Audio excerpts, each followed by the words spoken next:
Hello friends, super magic રસોઈમાં મિત્રો હું આપનું સ્વાગત કરું છું. આજે હું મગની દાળનું શાકની રેસીપી તમારી સાથે શેર કરું છું. તો તમને ચોક્કસ આ વિડીયો ગમશે. ગમે તો લાઈક કરજો, શેર કરજો અને સબસ્ક્રાઈબ કરવાનું તો ભૂલતા જ નહીં. અને મિત્રો બાજુમાં રહેલું બેલ આઇકનને પણ પ્રેસ કરજો, જેથી કરીને લેટેસ્ટ વિડીયોની માહિતી તમને મળતી રહે. તો હવે ઇન્ગ્રેડિયન્ટમાં મિત્રો જો મેં મગની ફોતરાવાળી લીલી દાળ લીધી છે. આ 1 કપ છે. એની સામે આપણે મસાલામાં ટમેટું છે, આદુ મરચાંની પેસ્ટ કરી છે, લસણની કટકી નાની કરી છે, સૂકું મરચું ને લવિંગ છે, કસૂરી મેથી છે, ધાણા ભાજી છે, લીંબુ છે અને કિચન કિંગ મસાલો છે, મીઠું છે, તેલ છે અને રૂટીન મસાલા છે. તો બનાવવાનું ચાલુ કરીએ. તો હવે આપણે આ 1 કપ લીલી ફોતરાવાળી મગની દાળ લીધી છે ને એને 2 થી 3 પાણીએ ધોઈ નાખશું. તો જો આપણે 2 થી 3 પાણીએ ધોઈ લીધી છે. હવે આપણે દાળને કુકરમાં બાફવાની છે. તો એના માટે ગેસ ઓન કરીને અને આપણે કુકરમાં જ દાળ નાખી દેશું. ગેસની ફ્લેમ મીડિયમ રાખશું. અને આ દાળ અત્યારે આપણે 1 કપ લીધી છે, તો એનું 3 ગણું પાણી એટલે કે 3 કપ પાણી આપણે મૂકશું.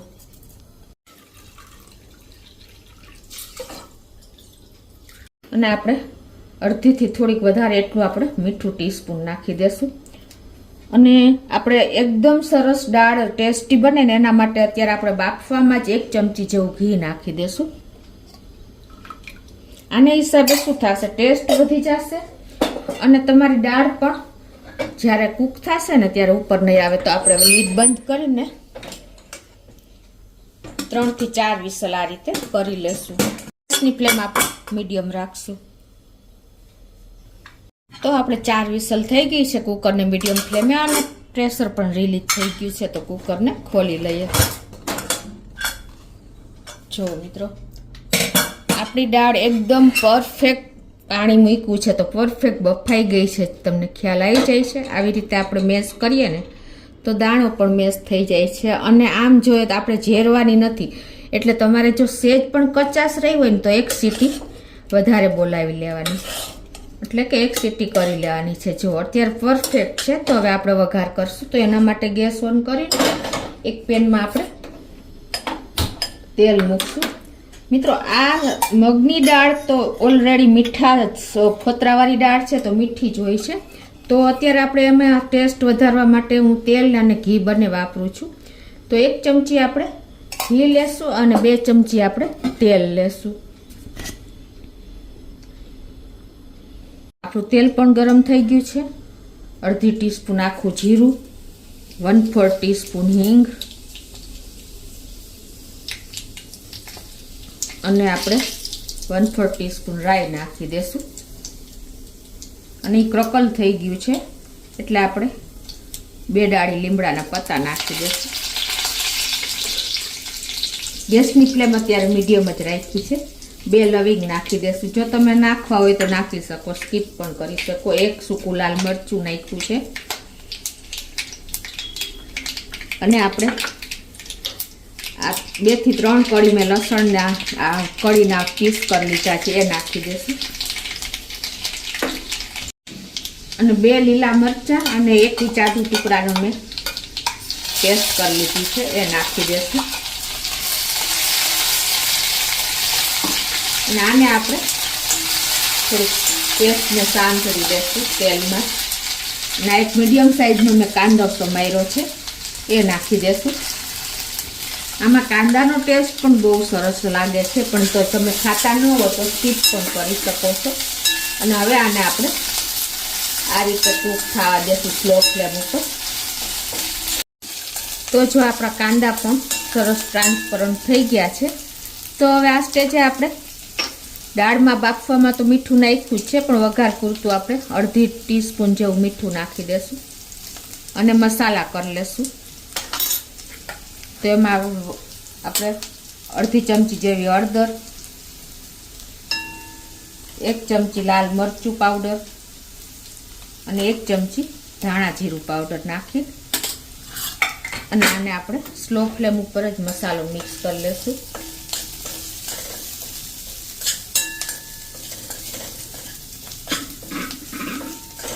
અને હવે આપણો મસાલો દાજે નહીં અને સરસ કૂક થઈ જાય ને તો તો એના માટે આપણે 2 ચમચી જેવું પાણી નાખી દેશું. એટલે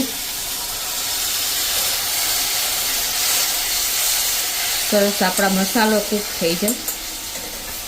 તો જો આપણો મસાલો પણ કૂક થઈ ગયો છે અને બબલ્સ પણ તેલના આવી ગયા છે. તો હવે આપણે આ એક મીડિયમ સાઇઝનું ટમેટું સમાર્યું છે ને એ નાખી દેશું અને એને આપણે આ રીતે જ સોફ્ટ થાય ને ત્યાં સુધી કૂક કરવાનું છે. અને મિત્રો જો હવે આપણું ટમેટું પણ સોફ્ટ થઈ ગયું છે, મસાલો પણ સરસ કૂક થઈ ગયો છે, તેલ પણ છૂટું પડી ગયું છે. તો હવે આ સ્ટેજે આપણે 1 ચમચી જેવી કસૂરી મેથી મેં લીધી છે. એને આ રીતે તમે સેજ વઘારમાં જ નાખશો ને તો કડવાશ પણ નહીં લાગે અને સરસ ટેસ્ટ બેસી જશે. એને પણ 1 મિનિટ થવા દેશું. તો જો હવે આપણું સરસ બધું મસાલો કૂક થઈ ગયો છે. તો આપણે જે દાળ બાફી છે ને મગની ફોતરાવાળી એ નાખી દેશું.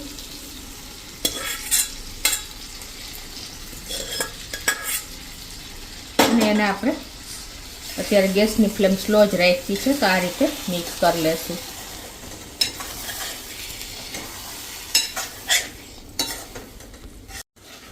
આ રીતે આપણે મિક્સ કરી લીધું છે દાળને. હવે એમાં આપણે તમારે જે કન્સિસ્ટન્સી રાખવી હોય ને એ પ્રમાણે તમારે સેજ ઉકાળેલું પાણી નાખવાનું.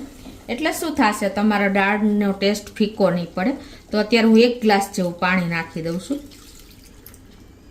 મિત્રો આપણી ગુજરાતી ટ્રેડિશનલ મગની દાળને તમે એક વખત આ રીતે ટ્રાય કરીને બનાવશો ને તો એકદમ ટેસ્ટી બને છે અને આંગળા ચાટતા રહી જાવ ને એવી થશે. કેમ કે બધા લોકો ગુજરાતી આપણે એમ કહે છે એમાં શું દાળમાં જોવાનું હોય, પણ બધાની મેથડ અલગ હોય. આ એકદમ પરફેક્ટ ટેસ્ટી દાળ જ બને છે જો તમે આ રીતે વઘાર કરશો, આ રીતે બધા મસાલા યુઝ કરશો ને તો કોઈ કચાશ નહીં રહે. હવે આને આપણે હજી થોડુંક 1/2 ગ્લાસ જેવું પાણી નાખી દઉં છું. કેમ કે હજી ઉકળશે ને તો આપણી પાછી થીક દાળ થઈ જશે. અને આ દાળ એવી હોય છે ને એકદમ ફાઈબરથી ફૂલ હોય છે. એટલે જેમ ઠંડી થશે ને એમ તમારે થીક થતી જશે. એટલે પહેલેથી તમારે જે કન્સિસ્ટન્સી રાખવી હોય ને એટલું પાણી નાખી દેવાનું. વળી પાછું પાછળથી તમારે નાખવું પડે ને તો ફીકી પડી જાય છે. તો હવે આને આપણે 1-2 મિનિટ ઉકળવા દેશું. તો જો આપણી દાળ પણ 2 થી 3 મિનિટ થઈ છે અને ઉકળી પણ ગઈ છે. જો તમારે કોની જોડે દાળ ખાવી છે ને એ પ્રમાણે તમારે કન્સિસ્ટન્સી રાખવાની છે. આ આપણે મગની દાળનું શાક જ થયું છે. જેમ ટાઈમ જશે ને એમ થીક થતું જશે. જો તમે ભાત જોડે ખાવ ને તો તમારે થોડીક લિક્વિડ જ રાખવાની વધારે. અત્યારે પરફેક્ટ મારે કન્સિસ્ટન્સી છે. રોટલી જોડે પણ ખાઈ શકાશે અને ભાત જોડે પણ ખવાય એવી છે. આને આપણે 1/2 કલાક પછી ખાવી હોય ને તો થીક થઈ જશે. તો તમારે થોડુંક પાણી એડ કરવાનું. હવે હું લાસ્ટમાં કિચન કિંગ મસાલો 1 ચમચી જેવો નાખી દઉં છું. તમે કિચન કિંગ મસાલો ન હોય ને તો તમે પાવભાજીનો મસાલો કે ગરમ મસાલો કોઈ પણ નાખી શકો છો આ રીતે.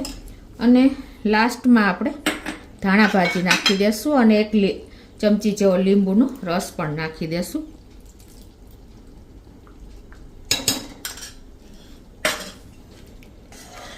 આપણે લીંબુનો રસ મિત્રો કોઈ પણ શાક કે દાળ બને ને પછી જ નાખવાનો, તો જ એનું તત્વ જળવાઈ રહેશે અને ટેસ્ટ પણ રહેશે.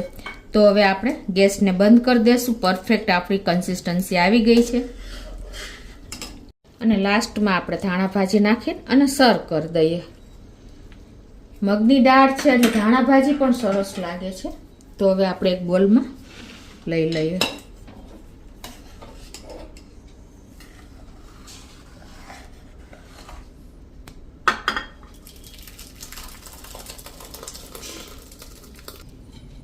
તો આ રીતે આપણે મગની દાળનું શાક રેડી છે.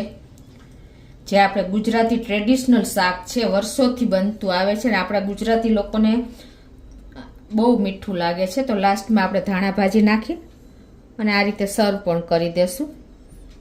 તો મિત્રો એકદમ ટેસ્ટી, ચટાકેદાર, હેલ્ધી, ફાઈબરથી ભરપૂર એવી આપણી મગની દાળ રેડી છે. તો તમે ચોક્કસ એક વખત આ મેથડથી બનાવજો અને તમને ગમે તો લાઈક કરજો, શેર કરજો અને સબસ્ક્રાઈબ કરવાનું તો ભૂલતા જ નહીં.